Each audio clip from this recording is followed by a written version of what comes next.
All right. Well, welcome, welcome, welcome. My name is Chandra White-Cummings, and I am a freelance writer, multimedia project producer, editor, and maybe some other things that we don't care about right now. But I am with a good friend that I've just come to know over Twitter for, I think we discovered it was about 2 or 3 years. It's been years, yeah. 3 years that we have now been Twitter buds, and our interests and activities and advocacies have begun to merge more and more as we go along. And so she is my first sort of conversation partner in what I'm calling Race at Home series, which I'll explain what that means. Race at Home series is my way of contributing to the discussion about race and race-related issues in this country at this time.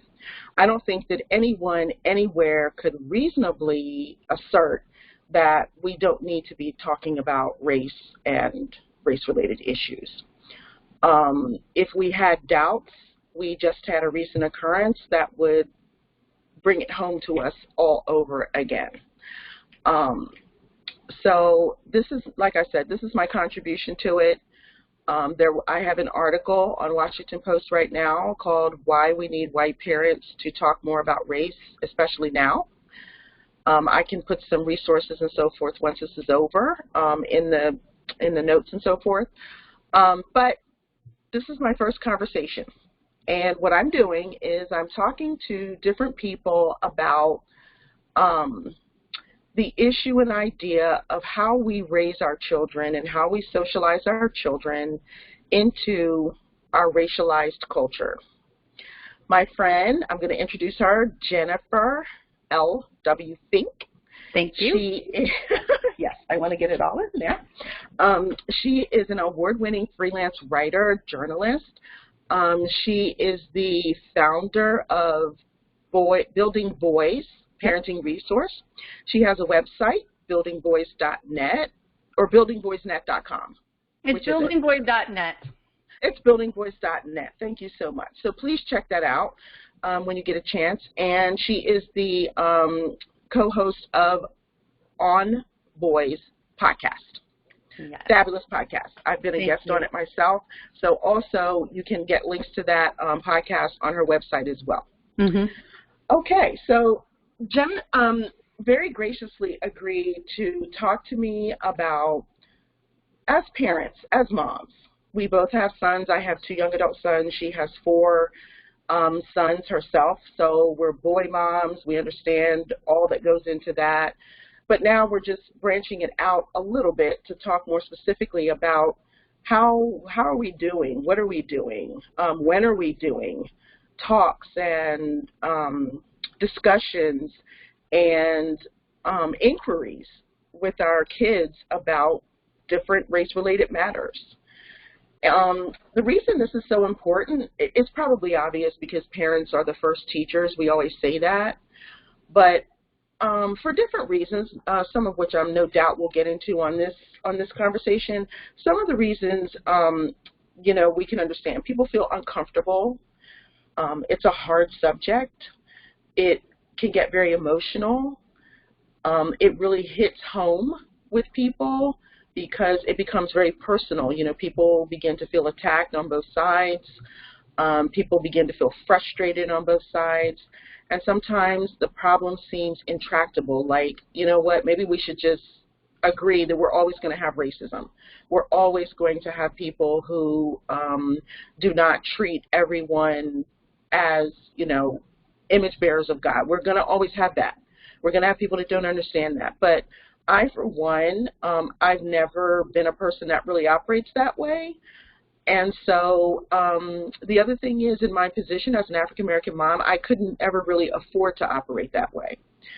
So, that's the other thing. But I want to give credit to Jennifer because she, she's not skipping through the tulips on this discussion. I mean, she wasn't, like, yay, yes, let's go for it. She's coming to it with trepidation and hesitations, but the point is that she's coming. So I want to stress that because it's time. It's time for all of us to push past whatever might be blocking us to talk about these things. So Jennifer, you were one of my sources on the Washington Post article, and you said some things that really, really interested me, and I wanted to be able to dig into them further. Okay. So first of all, let me just ask you, you did mention, well, let me just ask this way. Everybody has what I call a race story, which is how they grew up with race in their home, in their family. Was it talked about? Was it never ever mentioned as if it didn't exist? Was it always mentioned with high emotion and lots of yelling?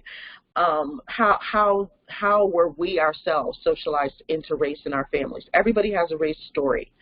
So I'm going to start, just to make it more comfortable, I'm going to start with my own race story, some of which I've put in different pieces in different places.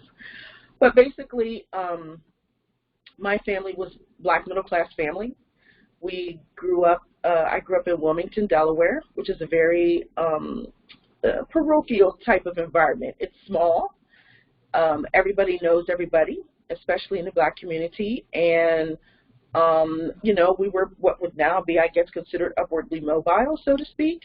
We were involved in church, so we had a faith base. And we had a pretty close or tight-knit community that we lived in. My father, when I was initially growing up in my early years, was not a Christian. My mom was, so she always came at it from that standpoint in terms of helping us understand that everybody is equal in God's eyes. You know, we all deserve respect and dignity and, you know, fair treatment. I have to say that I was not raised to think that we can't be whole as African Americans if we don't have the approval, the stamp, you know, the attaboy from white Americans.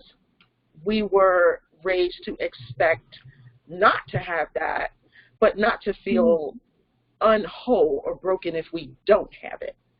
So it was very much an affirming type of existence. I have to say that my father was a little bit like Archie Bunker, or maybe I should say George Jefferson. For those of you who are old enough to remember George and Archie, like they were a hot mess express when it came to race, but they were very, very real, both of them. So my dad was a little bit like that. You know, some words came out of his mouth that really are not cool. And today you would basically be crucified if you were to say those out loud in general, you know, conversation. But he said them because, you know, he was that kind of guy. And my mom would always say, you know, he would say something off color, pun intended. And my mom would always go, Earl. You know, she would say, Earl.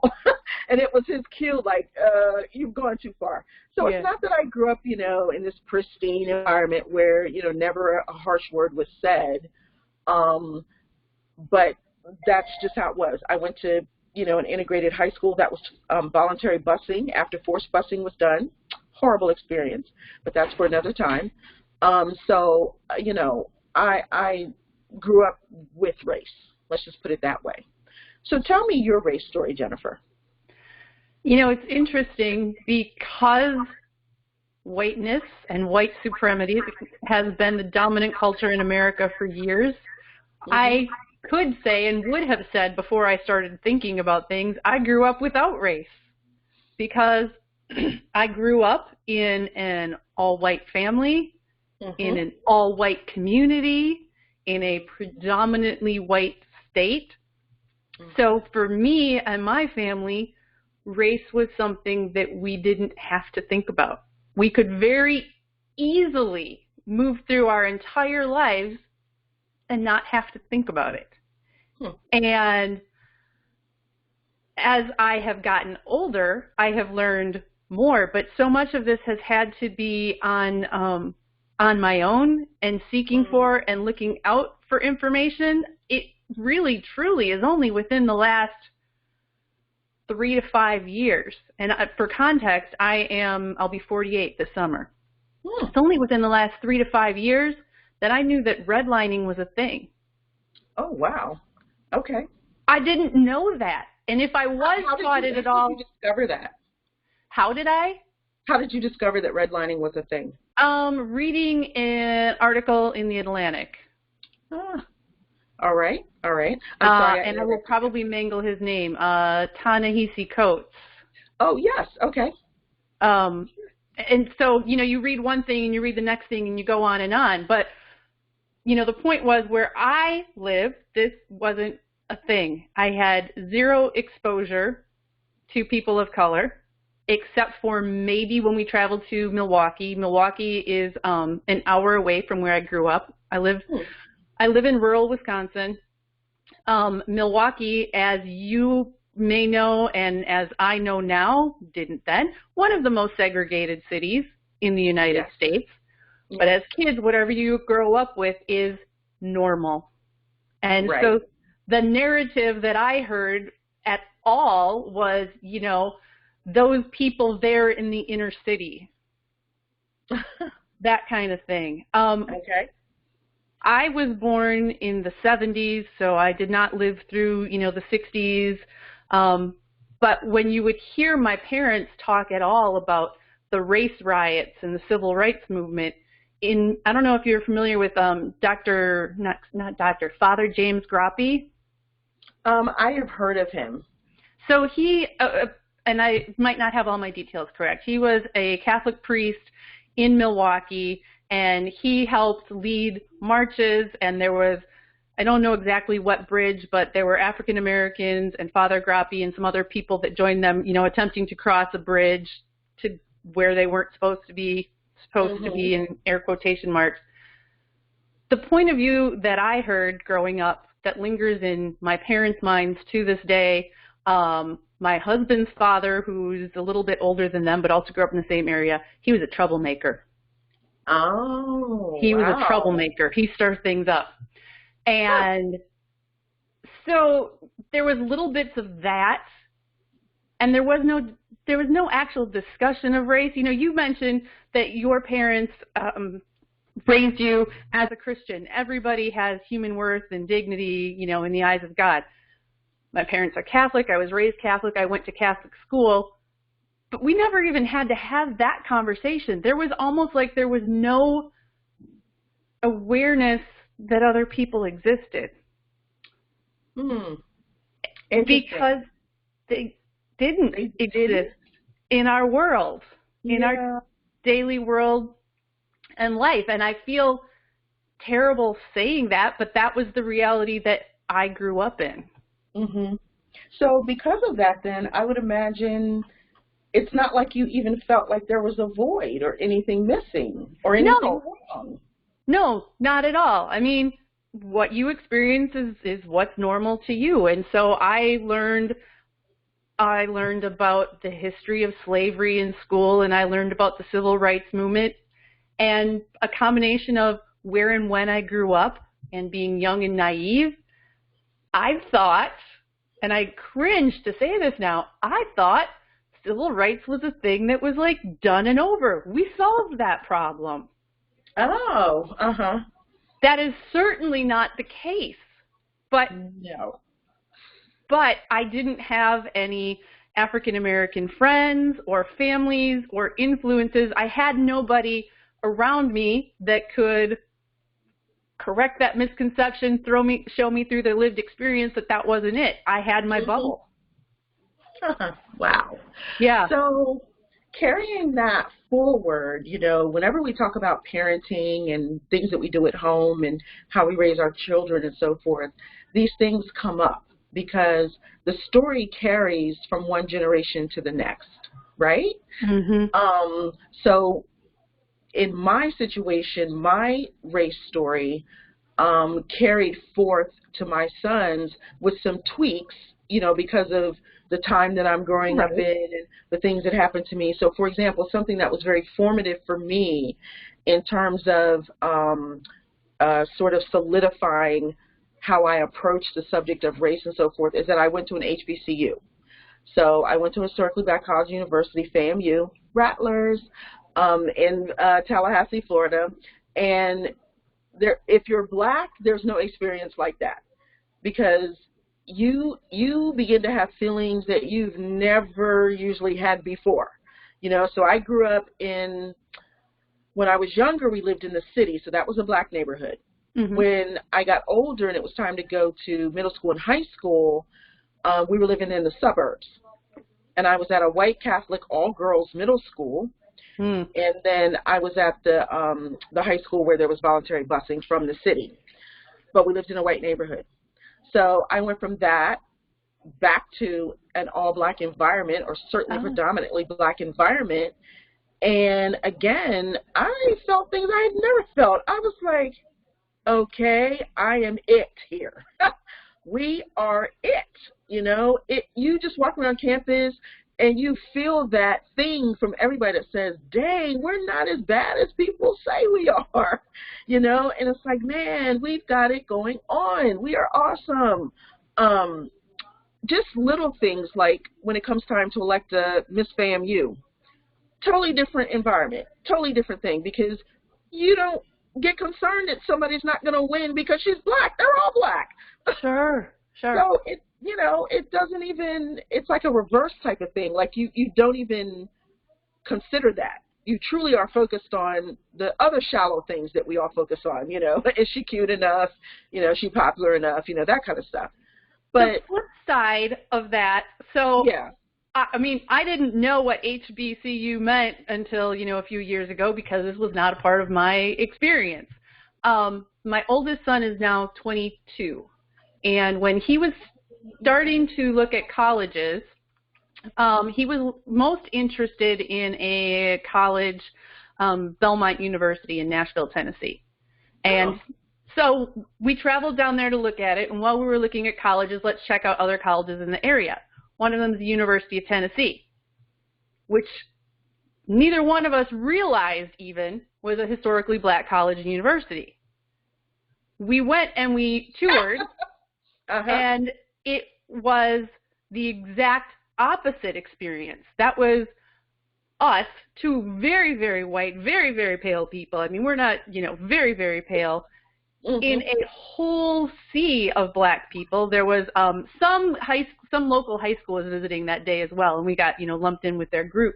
And it was a good experience, I think, for both of us, because that was really our first experience being the minority in a group.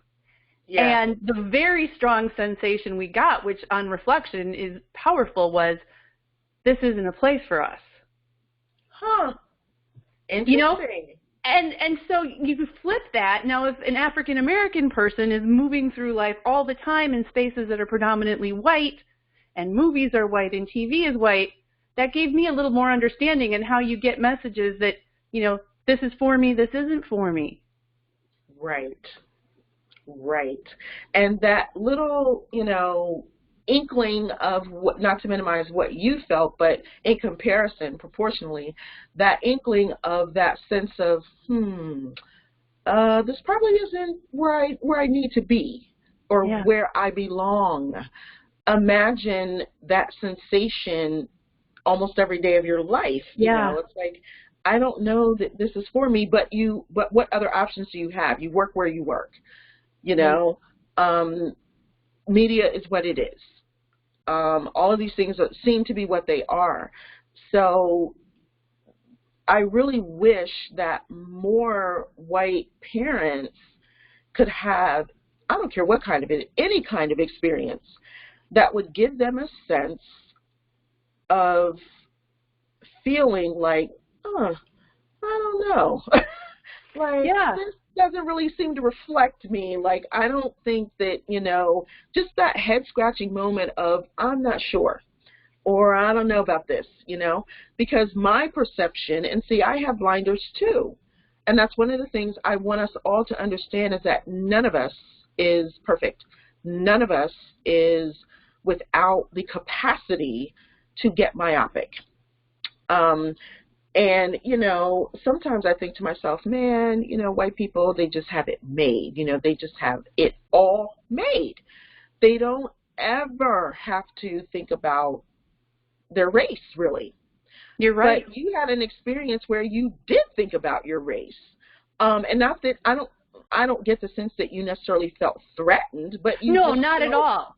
Like maybe it wasn't for you, you know? Not at all. And you know, what you're saying is so true. You know, tiny little experience that gave just the littlest glimpse of that, which is not at all the same as, you know, lived experience of existing and being in a country that so often has said you're the minority and all the loaded stuff with that. It's not that, but it opened my eyes and made me think. And there is value to that, I think. Absolutely.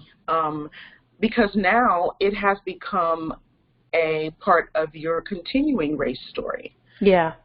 You know, your race story did not stop with what you experienced while you were living at home. Mm-hmm. It has continued and come forward into your own parenting journey, you having your own family and raising your own sons. So speaking of sons, you know, I talk to my sons about race, but in a very organic way. You know, it just comes up. I don't have to say, it's time for me to have that talk. Or, you know, I think it's about time, you know, we start to, it just is. It comes up in all different kinds of ways, in all different contexts, and you just talk, you know, you're talking. But I know that that's not the case for everybody. You know, a lot of white families, as you say, even to this day, it hasn't come up. Like they just haven't talked about it, you know. And I'm going to be honest with you. A lot of times when I look at TV, I think to myself, if a white family is flipping through channels and they come across a show like Blackish or Fresh Off the Boat or, you know, something like that, what do they think?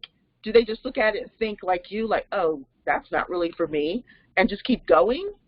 Or what do they think? You know, what do you think? Like, when that happens to you, what do you think?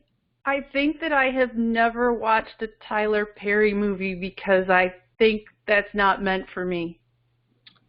Huh. And I'm sure that, like, I mean, he's made enough movies, right? And they have been, right. You know, they're acclaimed as good movies. I'm sure I would enjoy these movies. But there's part of me that's, like, hesitant to infringe on something that I wasn't the intended audience for. So there's a piece of that. There's a piece of that, and then there is a wondering if you will understand references sometimes. You know, would I find it as funny based on, because I didn't have some of those shared experiences growing up? Right. I don't know. I mean, a big takeaway right now is I think I need to watch a Tyler Perry movie. And I know there are so many other movies as well. That was just the first thing that popped into my mind. Let me let you in on something. There are many African Americans who feel like Tyler Perry movies are not for them. So, yes. You know, for different and that's good for me to know. I mean, I told you at the outset of this, I was kind of terrified to have this conversation because I think all of us, but I'm definitely speaking for myself, are socialized not to talk about these things. Right. And as a white person who still lives in a predominantly white community, raising white children, I still have the option to not talk about race. Right. I could not say anything to my children, and they could move through the world just fine. It would harm them ultimately, but not in the same way that it could harm your children. Right. That's exactly right. And that is exactly right. And that's wrong, and that's part of what I've realized over the last couple of years, and that's why I'm trying to do things like this and engage in these conversations and learn and try and, when you know better, do better. I'm trying. Right. But Right. it's hard. And one of the things, you know, as a white person, and this is hard to admit too, but like, it's easier to not say anything and not engage in the conversation, because if you don't, you can't get lambasted for doing it wrong, or you can't, you know, your name's not out there, your face isn't out there. So if I stay silent, in some ways it feels safer for me. Right. And that's not what's good for all of us at all. I mean, that's messed up in so many ways. But Well, maybe, but you know, my position or my feeling about it, Jen, is that we've all got, excuse my language, crap. We've all got crap. And we just, like, you know, I was raised by a woman who, like, never says die. You just don't. Like, you just keep pushing, you know, and you just keep pressing. Because I just know that we have to live in this world together. Yes. We have to. It's just, you know, and I know that people are like, ooh, space. I mean, I've actually heard people say, oh, space might be the next way, you know, that we can kind of get some separation. I'm thinking, are you insane? Oh, we can mess that up too. We'll mess it up too. I mean, the whole problem with the earth is people. Exactly. We don't understand that the problem is in us. It's not external. It's in us. And I'm beginning to understand that, or I'm beginning to believe, I guess I should say, that probably the best way is conversations like this, because it is hard to really engage with these things like on social media. It's very difficult. Because everybody is free to, you know, judge and then just snap off with something, and really no consequence there. You know, I mean, you may get some clap back from somebody else, but not really, you know, because 9 times out of 10 you don't know them, you don't have to see them, you don't have to deal with them. But at the same token, I'm not sure we make any progress that way. So it's another one of those unfortunate circumstances, I think, where we have to bite the bullet, so to speak, and understand that this is going to take some discomfort on both parts. It's because I also don't want to come across like, oh, you know, like, why is she, you know, interrogating her about this? Like, you know, why isn't she talking to another black person? And it's like, because I'm not talking to another black person right now, because right now I'm trying to understand white socialization, how white parents and families are, if at all, are socializing their kids into race. I grew up with black people. I know black people. I don't know every black person in the world, but you know, I've got experience there, and I have some experience on the other side. But I want more experience, and I want people to have a chance to be heard in a way that will encourage them to speak, if that makes sense.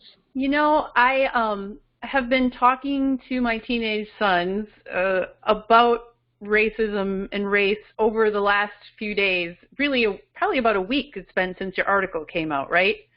A week ago, yes. Yeah, so I posted it on my Facebook, and my kids are on Facebook not to engage with me, for sure. They are on Facebook because cars and motorcycles go for sale on Facebook.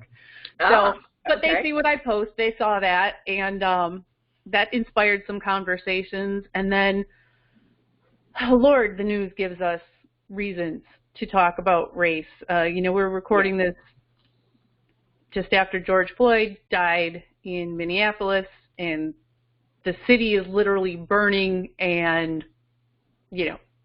Yes. But here's the thing. Again, I could not say a word to my boys, and they could go on about their daily lives, and it would be just fine. It's wrong on so many levels, and that's the reality of where I live right now. And I live in the same small, still very white, rural Wisconsin community And I am here for reasons. I am here for probably the most common reason in the world, which is I moved here to be close to family. Mm-hmm. And I still think there's tremendous value in that. You know, my children got to grow up by grandma and grandpa and knowing cousins and all of that. The downside, and it makes it very, very, very difficult to talk about race, is that it is not a diverse community.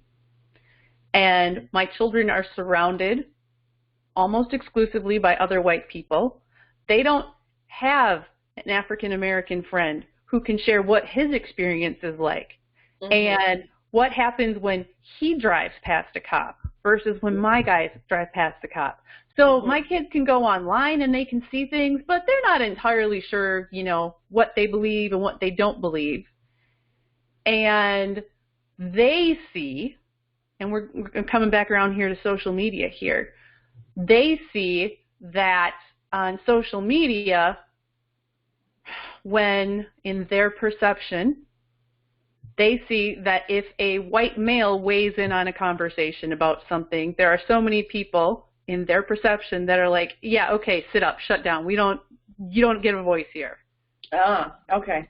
It's their perception. Mm-hmm.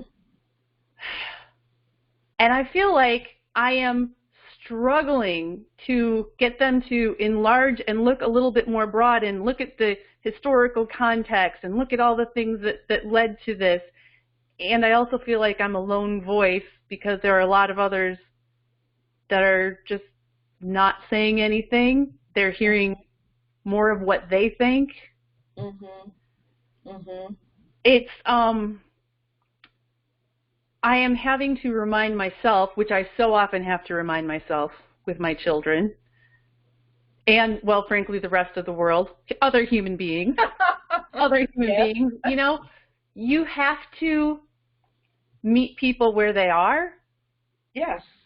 And so I may not agree with everything that my sons are saying right now, but the fact of the matter is we have had some pretty lengthy discussions over the last few days, and that's something. I got to think that that's something.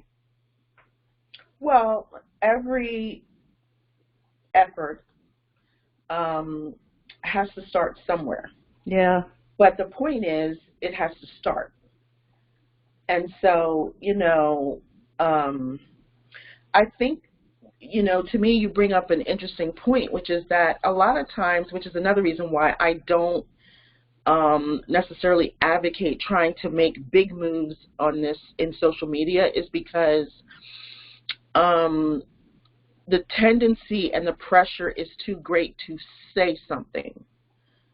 I'm a total lurker. Like, I opened up a Twitter account so that I could lurk and I could see what other people were doing, and also so that I could say what I wanted to say when I was ready to say it, and not be subject, you know, because I had written for different publications for a while, and I had always felt this certain degree of constriction, you know, wherever I was, that I had to say things a certain way and with certain sensitivities and whatever, you know, and it wasn't like I was ready to go out and be a, you know, raving lunatic. I know that there are some ways that I think about things that, you know, they're gonna get a corporate response. So I was like, hey, this is my Twitter account. I can say what the heck I want to say out here. But I really lurked for so long. And that's part of the reason why my Twitter algorithm is all messed up, probably, because I never say much. You know, I didn't say anything for so long. But my point is just that I think on social media, there's a lot of pressure to say something, to respond to things, to react to things. And sometimes people are not ready. Now, in the Black mentality, we're looking at the situation saying, dang it, man, people need to speak up, right? But people need to speak up who are not going to get driven back into the shadows once they do speak up, because now we haven't gained anything. We've lost, in fact. So, you know, to me, I think there's a certain cadre of people out there who should be speaking, who aren't. People who, whether they actually are practically prepared, should be prepared. Yes. And so I kind of put it on them. All right, we let you go this long. You got to step up. It's time to say something. But some people, especially younger people, they might not be ready to really say anything, but they might be in a good position to at least start listening for it, at least start paying attention to it. So maybe they're not going to have 5 black friends by next Friday, and, have had all these wonderful conversations, but maybe, especially now that they've talked to you, their mom, maybe they might be, if they hear something, they might think, oh, whoa, wonder what that's about. They might think about it. I hope. Before, maybe they wouldn't have even thought about it. My fear is that on social media, you're right, there's all this kind of power and pressure to act and react, right? Right. And you alluded to it before. It is so easy on social media to somebody says something, and whether it was meant that way or taken out of context or one bit of, a whole bigger thing, right, something can get jumped on, and a person, cancel culture is a thing. Right. And so that makes it kind of scary for people to be out there. There's that. And I think there is a tendency, and this has been talked about with social media before, so you just don't engage with the people that you're afraid might jump all over you. You stay over here with the like-minded people who already share your views and your experience, and may further, it becomes this loop where you're just getting fed the same information back. And I mean, I am raising white males, 4 of them, and they feel like they are marginalized in some ways. And do you think that's because of Me Too stuff, or do they feel that in general? It's partly because of that. I mean, you know that I do a lot of boy work, right? Right. And so part of it is really that there are people who aren't taking very seriously boys, period. Right? Me Too was part of that. I think, based on what they've told me, they feel, their perception, and I have to remind myself, children, generally speaking, are very self-centered creatures because they're children. Yes. So my young white males are growing up in a time when they are, the girls are at the head of the class, and the girls are this, and the girls are that, and, now we are, I shouldn't even say now, but, people are concerned about and talking about black people and police brutality. And my 17-year-old yesterday is like, hey, did you ever hear of, and I forgot the name, but it was a white man some years ago who died in police custody in Texas. And, he's like, well, why don't we ever hear about that? And so I am frustrated. I feel like I am failing. I feel like it is difficult to counter a whole culture. And I mean, you feel that, I'm sure, as well. When the whole culture is built on white supremacy, that's there. Right. And I worry that in the social media space, if they and if other people who are like, yeah, it's the white males, we're the ones being put down, that can get harmful pretty damn fast. Right. And so I'm trying to, at the very least, be another voice and trying to bring up other perspectives. And I try to provide historical context. Like, what you have seen in your 15 years on this earth is not all that has happened. Right. And it can be hard to make any 15-year-old understand that.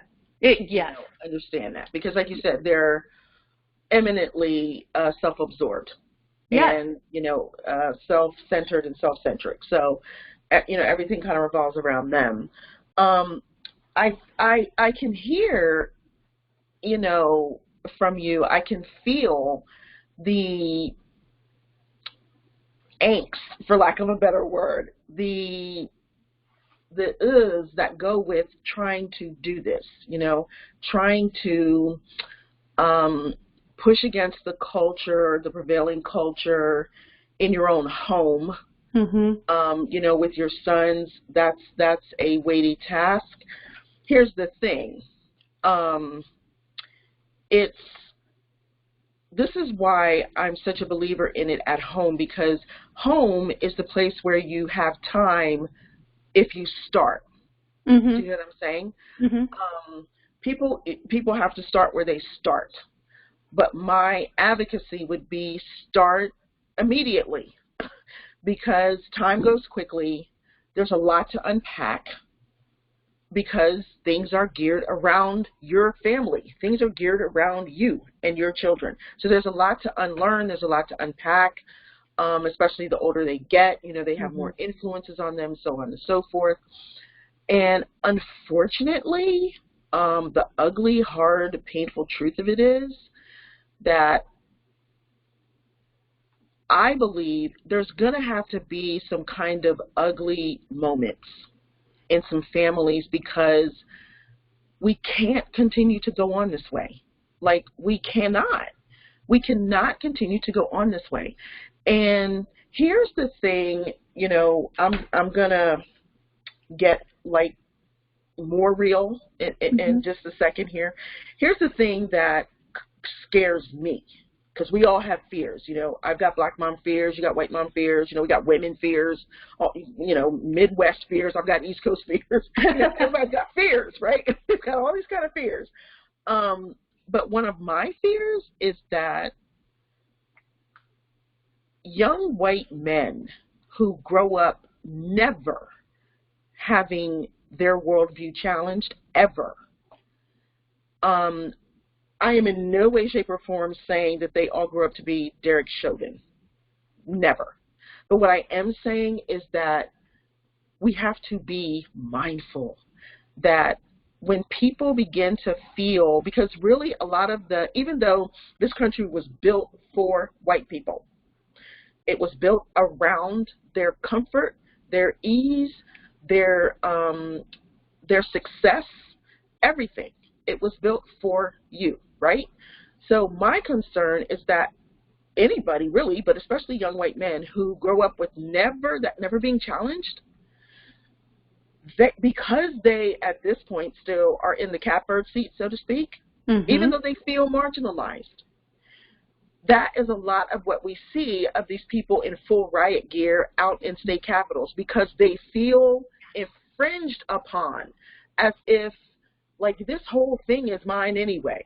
So, whatever happens for you is gravy. Whatever you get is gravy. I don't understand the problem. Why is there unhappiness? Why is there all this comparison? That's what concerns me, is that nobody ever says to them, you know what, this is not right, because it's built for us and not anybody else. And so if something is built for you and no one else, you get a certain entitlement about that. And again, these are things that no one wants to talk about. No one wants to consider their kids entitled. I mean, that's hurtful. You know what I mean? It's hurtful. But the ugly fact of the matter is that some of our white kids, and I say our because I am forcing myself to remember, we live here together. We live on this planet, in this country together. And whatever is going on in white homes is affecting what's going on in my black home, and vice versa. Not to the same degree, but it's a mutuality that Dr. King spoke about. There is a mutuality. We are wrapped up in this thing together. And my honest question a lot of times is, which is one of the things that was an impetus for me doing this also, is that I began to say to myself, you know what? I know that a lot of white women are running around saying, I fear for my life. I was scared, but you know what? I fear for my life. I fear for my life. I'm telling you, Jen, I went walking the other day. It was very early in the morning, and a white guy who, I ain't gonna lie, he looked kind of like a Bubba. He stepped out on his porch with a dog, and I stopped still in the road. I mean, I stopped dead on a dime. And I thought, I don't know what this guy's predilections are. I don't know what his views are. And I stood there, and he stood and watched me stand there. And this was the thing that got me. There was nothing in him that said, she looks a little uncomfortable. I don't want her to feel uncomfortable. Yeah. You know, he stood there as if to say, yeah, you better feel uncomfortable. Ugh. And I thought, see, this is what I'm talking about. I fear for my life. So why isn't that as legitimate as, you know, someone else fearing for their lives? It's because my life is not worth as much. My life is not as valued, you know? And I began to think to myself, what are we going to do about that? Who's going to address the fact that I fear for my son's lives? You know, maybe we should start finding out what are white people doing to make sure that they don't raise a Derek Chauvin or, you know, some other individual who never gets challenged, you know. It's kind of like in rape culture when people say, oh, these men have never been told no. I don't know. That's hard. I mean, that's hard talk. But I got to get it out there because it's like we've got to begin to understand each other. You know what I find difficult, and I notice this dealing with boy issues too, right? I want to raise boys just like you do, right? I want to raise boys who are good humans. I do not want them to have to be or act in a certain way because they have a penis. I want them to be able to love and express themselves and follow whatever passions that they have. I don't want them to be constrained to these little things. And that's how I am trying to raise them. At the same time, we live in this larger culture that is still awash with all of these unhealthy messages about masculinity. Yeah. And there are still all of these examples of men who behave really badly and see great success anyway. And, you know as well as a mother, it's very, very difficult as one voice in your son's ears to try and say, this is what's most important when the whole world is saying, yeah, but, you know, this is pretty cool over here. And when it comes to talking about race with my boys, I am becoming acutely aware that I am a very important influence in their lives. But also, I am only one voice in their lives. And they are also surrounded and steeped in this culture with a lot of racism, with a lot of misconceptions, with a lot of fear. And I know I have said in terms of raising my boys before, like, I can't do this alone. I cannot all by myself raise these boys to be good humans. And I think that's true for all of us when it comes to dealing with race. I mean, I can't raise non-racist kids in a racist society. I can try. I can attempt to mitigate, but we all are going to have to work on this. And you said our kids, right? Yes. And that's what it comes down to for me. Like, you should not have to fear for your son's lives when they leave the house. You shouldn't. And I know that on some level, you know, all parents, you know, they could get in a car accident. They could, like, we're real good at worrying. Right. Too good. I do not worry that if my sons get pulled over by a cop, that they could be dead. And I know you do, and you have every reason to. Yes. And I have to say that I think my personal assessment of my own situation is that I probably don't worry as harmfully as some other Black moms, just because I really do rely and I lean on my faith about things of this nature. But I can tell you that my son did get stopped by a cop less than a mile from our home, and he was made to get out of his vehicle at 1 in the morning, and the cop drew a weapon on him. Now, I didn't even know any of this until the next day. And my son, you know, you have to know him. He's low key intense. He will slip things in on you that are like bombs, and you think, wait. That was big. What did you just say? He slipped it in on me one day when I was at work. I was just talking, you know, we were having a conversation, and he was like, well, yeah, you know, I mean, I figured it was going to happen, and it finally did, and I got stopped last night. I was like, whoa, stop, back up. What happened? And so he began to tell me this story. He was driving Uber at the time. He had been sitting in a parking lot. He said that when he pulled out of the he was sitting in the parking lot because he was waiting to get another passenger. Because he was an Uber driver. He was an Uber driver, Uber and Lyft driver.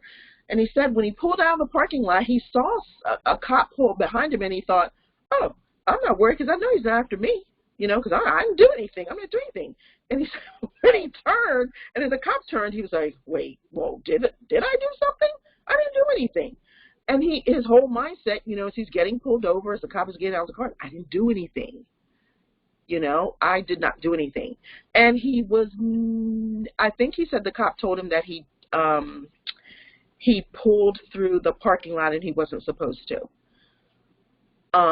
But he, you know, asked him where he was going. He asked him where he had been. And Jordan said he told him, was driving Uber and I was waiting for a fare. I realized, you know, it's late. I'm probably not going to get anything else, so I'm heading home.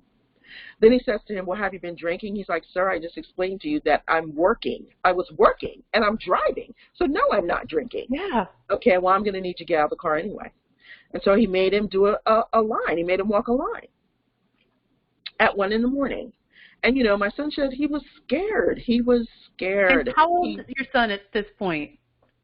I think he was probably about 21. Okay.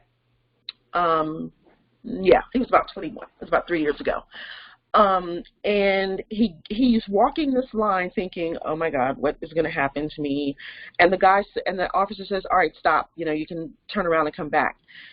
And he said, when I started to turn around, I put my hands in my pockets because I didn't know what else to do with them. And he said, as I was turning and I put my hands in my pockets, he said, when I was facing this guy again, he was on the ground with his weapon drawn going, whoa, what are you doing? What are you doing? Why are your hands in your pockets? And, you know, my son was like, what's going on? What are you doing? I put my hands in my pockets because I don't know what else to do with them. I'm nervous. Yeah. And, you know, he's nervous. And so, you know, he said, this cop was like, well, take your hands out of your pockets. I need to see your hands, you know, at all times. And I was thinking, oh, my God, you know, so needless to say, to this day, we just thank God that it didn't go differently. But here's the problem. It never should have been. No. It just never should have been. And it just, you know, things like this happen. So we have parents and kids and families who are dealing with this kind of stress. And so when we in the larger society begin to hear, you know, it's kind of like my grandmother used to say to me, you know, I used to go to visit her every summer, and she was up, God, we don't even know what time that woman was up. We suspect that she just stayed up all night, like she never slept. We seriously suspect that she never slept because she was always awake. But, you know, we get up at 9 and she's like, well, good morning. You know, good afternoon. You know, she's like making us feel like we slept all day. You know, we're like, oh, we're tired. And she's like, oh, wow, excuse me. You know, your life is so hard. You know, you're tired because you know, stayed out, you know. So she's kind of like that. And her point was everything is relative. You know, what you seem to just be struggling so mightily with, there's other struggles. There's other people going through other things. And so, you know, from a Black or person of color perspective, it's really hard not to feel like that. Like, okay, you know, we've all got our struggles.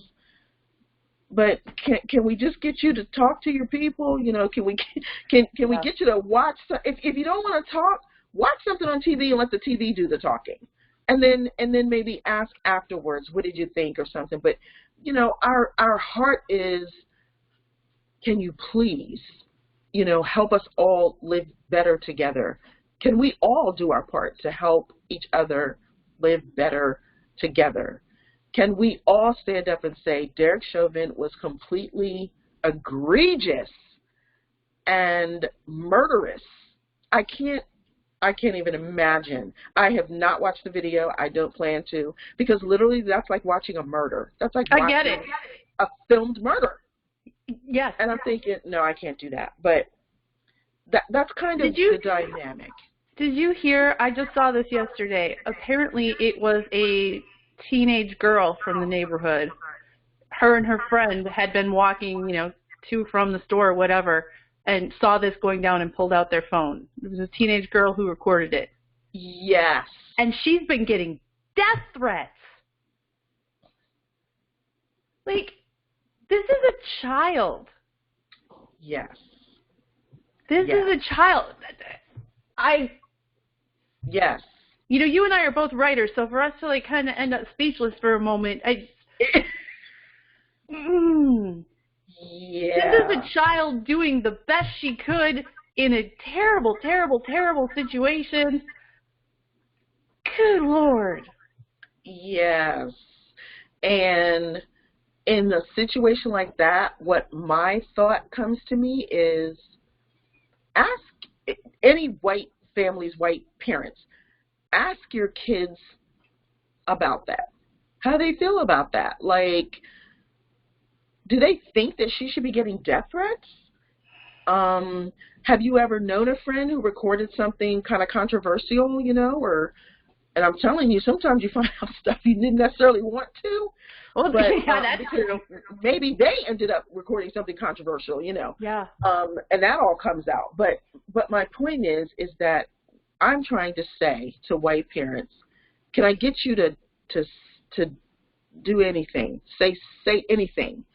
Can I get you to, when you hear about, and it doesn't have to be an unarmed shooting, because those are difficult. I mean, there's no doubt they're hard for everybody concerned. But start with something lighter, you know. Talk about a movie where there was just a black character.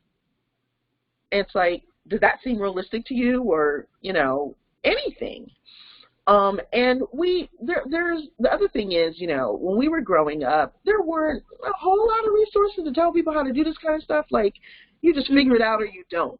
You know, you do the best you can, you stumble along. But now there's so many things that will say people are writing books, people are writing articles, people are doing podcasts. They're, you know, putting together syllabi, I guess is the right word, all kinds of things to help. And some people are going to do the same thing they do with the sex talk. They don't talk, they just give them the book, and it's like, let me know if you have any questions. It's the sex talk. Okay, that's our sex talk. Read this book. Let me know if you have any questions. Give them a book. Come back. You know, let's talk about anything if we just get the conversation started, because I can almost guarantee that something is going to be better than nothing. I do wish that I had started conversations sooner and more deliberately. You mentioned earlier, you know, start now. Now is always better than later. Yeah. I think we talked about our race story at the beginning, and so if anything, you know, what I learned as a good person is this whole colorblind idea, and we don't see race, and so you just try and ignore that. And have since learned that that's not a good approach. Race affects every aspect of our lives, and so to ignore that is just to gloss all over that. I didn't know that when I began parenting, and so that's kind of how I started my parenting journey. And if I could start again, and Lord knows I don't want to start all over. I got 20 years in. No, ma'am. Right? But, you know, you're absolutely right. Like, I would make a much more deliberate effort to, you know, include books featuring all kinds of characters, you know, in the books that we read and the things that we watch, and how I talked about things. But here's where we're at, and so I have to go forward from here. And it's messy. It's not very. You referred to the sex talk, and it's similar in that way too, where like everybody feels uneasy. Nobody wants to have these conversations. You can play it out in your head, and especially as a writer, I can write about this stuff, and it can sound really great, and like I know what I'm talking about. But if I have to have an actual conversation with my actual children, it can go south so fast because they are independent human beings with their own thoughts who say and do things, and then I'm like, oh, well, wait, now what?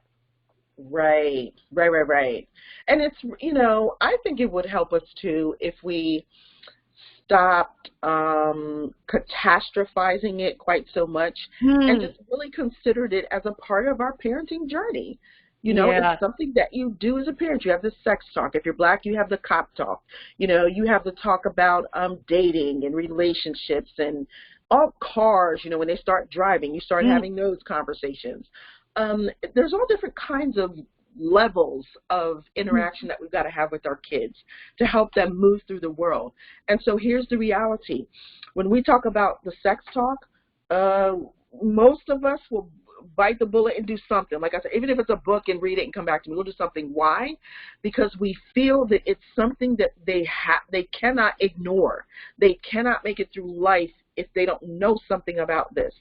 And we have to begin to recognize this conversation similarly. They cannot make it through life well if they do not hit this milestone, if they do not have these types of conversations integrated into their lives. There are some quantitative facts that are staring all of us in the face. White folks are years away, less than 10 years away from not even being the majority anymore. That's a fact. And this part didn't make it into my Washington Post article, but because it got edited out. But the fact is that that's a reality that white children need to know how to live in that, especially when they maybe didn't start off that way for them. But by the time they get to college and start, it's going to be different. And everybody can't go around being flaming entitledists and flaming, race-neutral folks and flaming colorblind folks. It's just not going to work. The reality is going to be you're not going to be the center of things numerically anymore. And so, we can already see from the African-American point of view, looking through our lens, the things that the powers that be are trying to set up in order to compensate for that, which is very concerning for us, because it's like, they're trying to set up another apartheid here. Like they're trying to find another means by which to rule, by which to govern. And we on the other end of this are saying, no, we're on the other end of that saying, nope, we're coming up with strategies so that doesn't happen.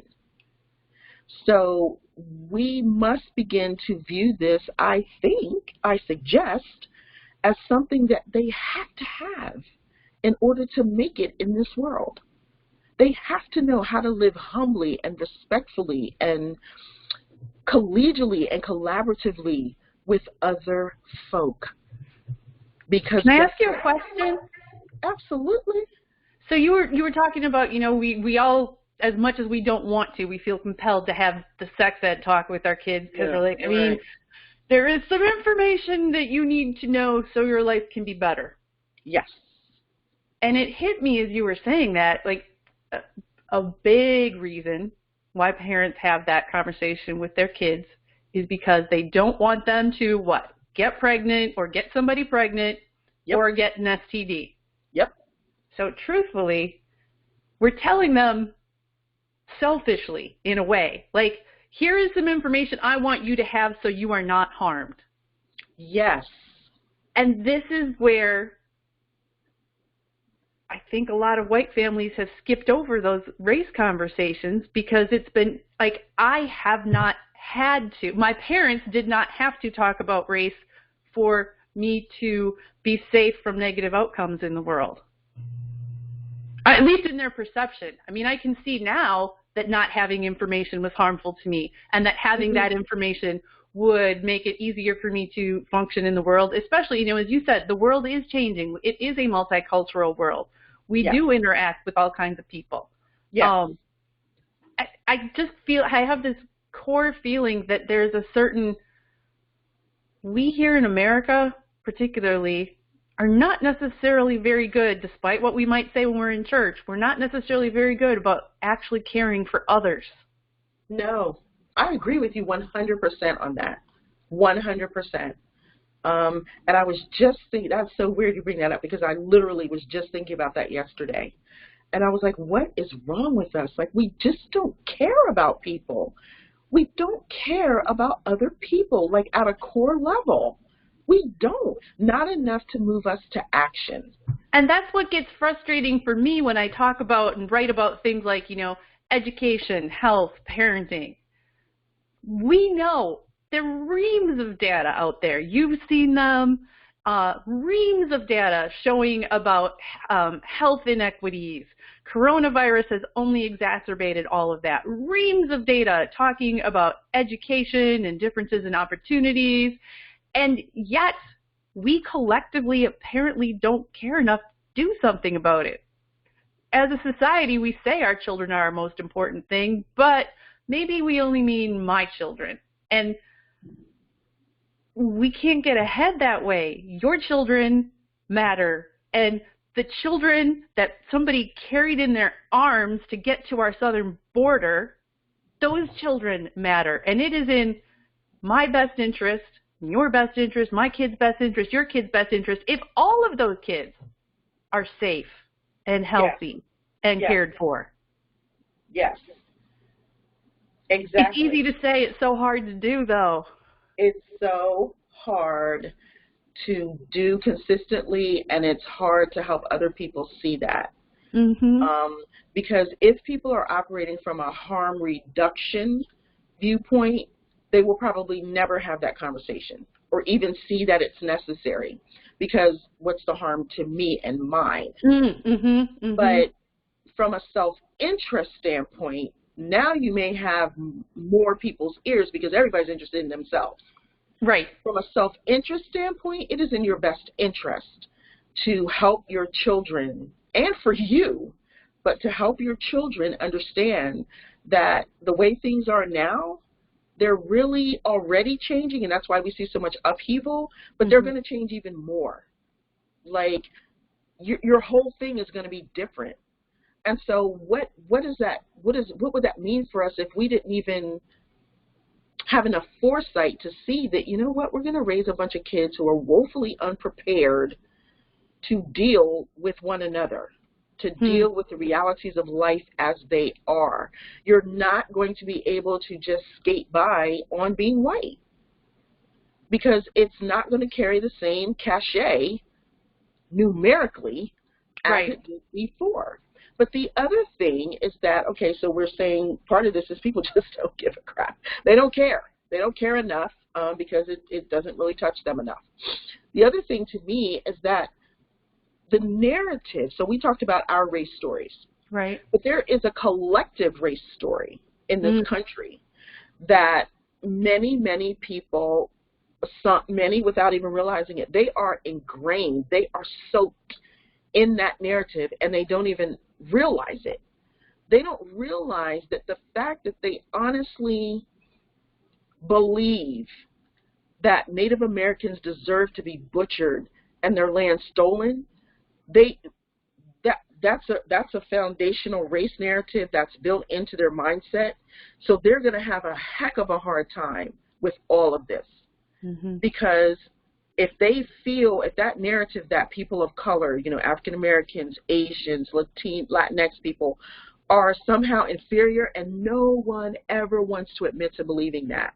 No one wants to admit to signing off on that. But we do, because we go along as if it's not true. We go along as if it's not true. Which says, you know what, that I'm okay with that. Yeah. I'm all right with that. You know, I do think that black people, you know, a lot of their problems are their own fault. I kind of agree with that, you know, and a lot of that has to do with media. And I think to myself, oh my God, I've got to start something that's like media people who write, journalists, you know, whatever. We've got to stop this. We've got to push back against that. We've got to challenge when we see media portrayals like that are only grinding the axe, that are only making things worse for all of us. We've got to make people stop it and challenge that, you know. So there's all different arenas in which we can, you know, make a difference, but we've got to check ourselves, all of us, and we've got to say, what race narrative am I buying into? Yeah. You know, that, because that's what is driving all of this. That is what is driving all of it.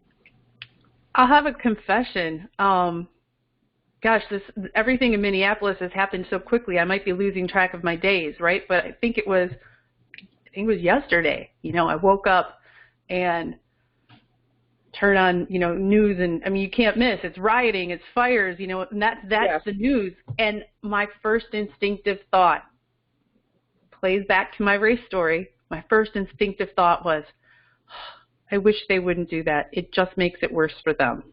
That was my first instinctive thought. And I have the background and the knowledge now to help break that down, but that was my first thought. And it's the same. I grew up kind of indoctrinated in me by my mom. If we would go to Milwaukee, like, you see an African American man on the street, you cross to the other side. So I grew up kind of with an instinctual fear that I then had to like look at and realize that is a person. Yes. That is another person. Yes. That does not mean this person is a threat. And I'm living in a place right now where there are very, very, very, very many places, very, very many voices saying, you know, a lot of things like, these people just don't care, thugs, criminals. The president was tweeting it today, and what scares me the most about that, he's, in my opinion, okay, I think he's a pretty terrible person, not even just as a president. Like, he's not a man of character, in my opinion. Mm-hmm. He's elected. There are so many people. Right. So many people who think the same things. And as a white person who is often in spaces where those voices are being shared, I don't feel very equipped to push back. I try and talk about context. I try and talk about history. I'm scared to speak up. I'm scared of getting it wrong.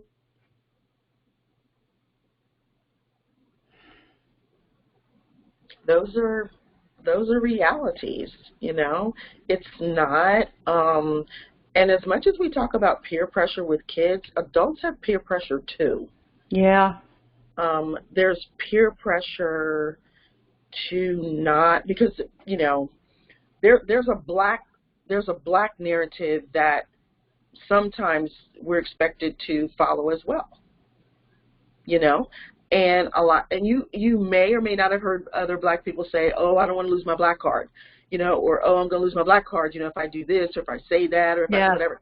It's similar in that there's like a party line, but I, you know, as somebody who, and sometimes I think, you know what, I'm not being fair, because I've dealt with a lot of adversity, a lot. And so I have just developed this thing in me that just keeps going. That is always saying, yeah, I get that, but I don't know what else to do except to keep going. You know, my oldest son had a stroke when I was in law school, and my mother had an absolute conniption because she thought I had quit school, and I was like, I don't know what else to do, Mom. I'm here to go to law school. And she's like, why are you going? Why are you still in classes? Why are you still in school? Because that's the only thing I know to do right now. I'm here to go to law school. I can't, me not going to class is not going to change the fact that he's already had a stroke. So I don't know what else you want me to do. But she was not really happy about that. But that's what has grown in me. I just sort of keep plugging. And so, and I've gotten comfortable with uncomfortableness, with discomfort, because I've learned it's a trap sometimes. Comfort is a trap. It can be a trap. Not that I'm, looking to be the most uncomfortable person in the world, but I just know that sometimes it can be a trap. And again, the same thing with our kids. We all have to start somewhere. So you, as, the woman that you are, have to figure out, where's my starting point? Maybe I'm not ready, to write an op-ed in New York Times about this. Maybe I just need to put a tweet out there, or wherever your operating space is, that says, I don't know about this, guys. I'm wondering about, and sometimes that helps to not always feel like we have to have some big, profound thing to say, but just to say where we are. I'm not sure about this, or I confess, hey, I'm not there yet. Or, I thought some of the same things, and now I'm starting to rethink what I thought. Sometimes that's what it takes, because I'm learning that there are people out there of goodwill who they feel like they don't know what to do. Yeah. And they feel like they don't quite know where to engage this, but again, we all just have to start somewhere. We just start where you are, And I think we've used the phrase a lot on our podcast, probably in the episode that you were on too. We do need to give each other grace, because I will screw up. I am going to do dumb things. I am going to do stupid things. I will likely react in anger. I will not always have good judgment. That's true for my children, and I have to remember that when I deal with them. Like, they're not going to be perfect all the time. I need to give them grace. Yes. Something I think we adults need to continue to work on as well. Absolutely. Absolutely. Oh, my gosh. We are so over time. It is 4:24, and I said I was going to stick to an hour because I do want to be sensitive to your time, even on a Friday afternoon. So I don't feel like the conversation is over at all. I just know we need to put a pin in it right now. But I am really hoping, and I kind of have an inkling, that this is going to go somewhere, because people are going to realize that, nothing happened to either one of us. Neither one of us spontaneously combusted, because we had this conversation. Right. Neither one of us is walking away from it thinking, she's not who I thought she was. I mean, you know what? Maybe I should just speak for myself. No, I mean, I know you're like, well, wait, maybe she is thinking that. No, what I am thinking is, I thank you so much for opening your heart to me. These are not easy conversations to have. And frankly, it would have been easier for both of us to not have this conversation. You're not lying about that. But I have learned, and am continually learning, what you said about comfort and discomfort before, right? If I am going to grow, I have to be willing to tolerate and go through some discomfort. Yeah. And the fact that I felt uncomfortable about doing this was why I needed to do this. And thank you for inviting me to engage in this conversation. I really appreciate it. You are so welcome 20 times over.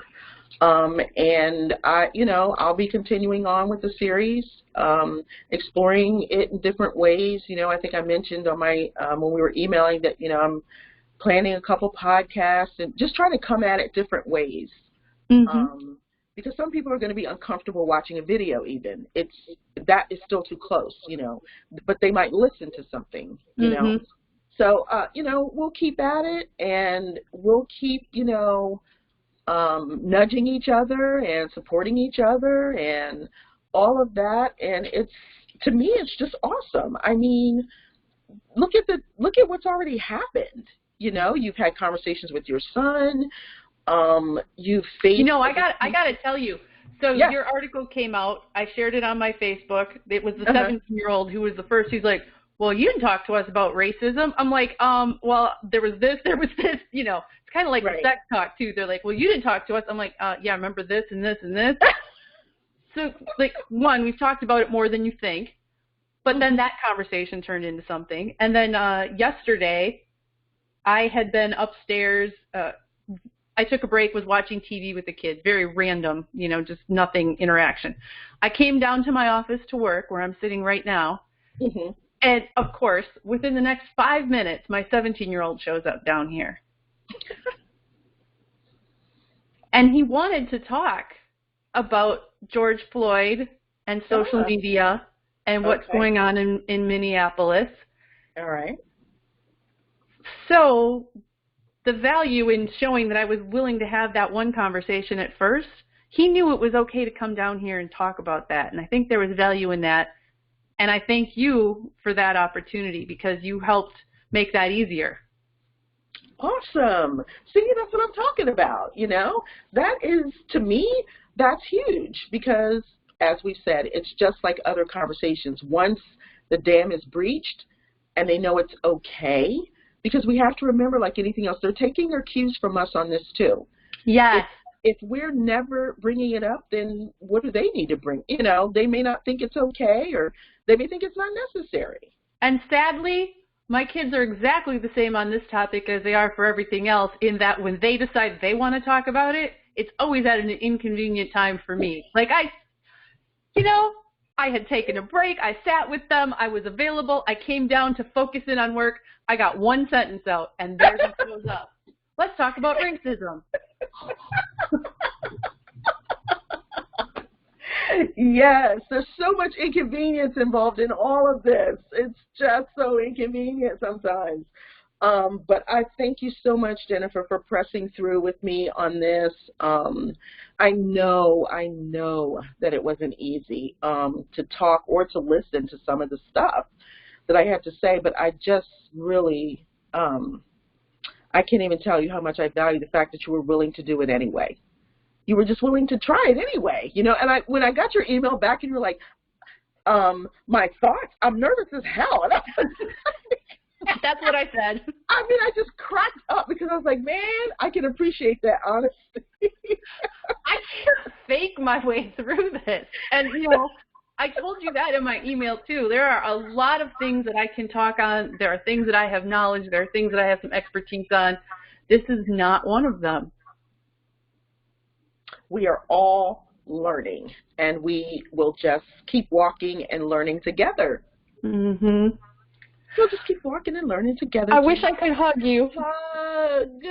It's the best we're going to get right now. Maybe someday in person. I will make sure you get a copy of this. Okay.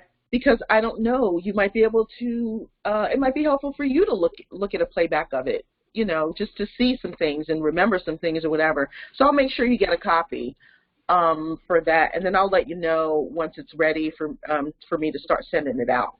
Yeah, please do, because after I shared the article you wrote, I mentioned that, you know, we were going to be doing this, and I've had a couple, actually somebody emailed me yesterday and said, hey, when is that going to be? And I'm like, hey, we're working on it. Everybody calm down. I know. Working on it. Yeah. Because I really want to get some of the, like, mom groups and stuff onto this. Because, they've got big platforms, and they can squeeze this in sometimes, I think. Mm-hmm. So we'll definitely be in touch, and I guess I'll see you on Twitter. Yeah, absolutely. Well, this was a good part of my day. I just want you to know that, too. Awesome. Thank you. I actually had to wash my hair for this, Jennifer. I just want you to know that. Okay? Look at it. I put a lipstick today. Lipstick. We recorded a podcast this morning, and that was, video thing. And then I had this. I'm like, okay, Jen, you got 2 video chats today. Like, if there's ever a day put lipstick on, and I haven't. And so, I mean, I'm just sitting home like everybody else. And I'm like, yeah, that looks kind of weird. I don't know if I like that. And I honestly, I hardly ever even get out of my pajamas. Like, I don't. What's the point? I know. Like, why would I do that?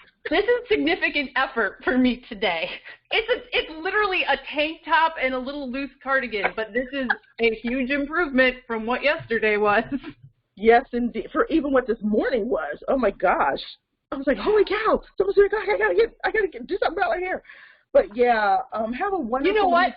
What? And in all honesty, when I was messaging you yesterday morning to check if we were still doing this, was because I almost said too, because what I really need to know is, do I need to jump in the shower right now, or can I skip it today? Yes, and I was horrified because I was like, wait, what, today? I'm thinking, no, I haven't washed my hair yet. I'm not ready. And then I thought, wait a minute, did I say today? And I went back and I was, oh crap, I did say today. So I was just all confused. I was all confused about yesterday. It was crazy. But I was so glad you were able to have another time slot. Me too.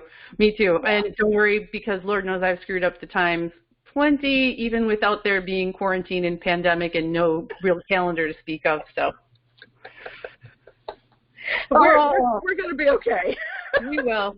We'll survive. We'll be okay. Well, have a wonderful weekend, Jennifer. You too.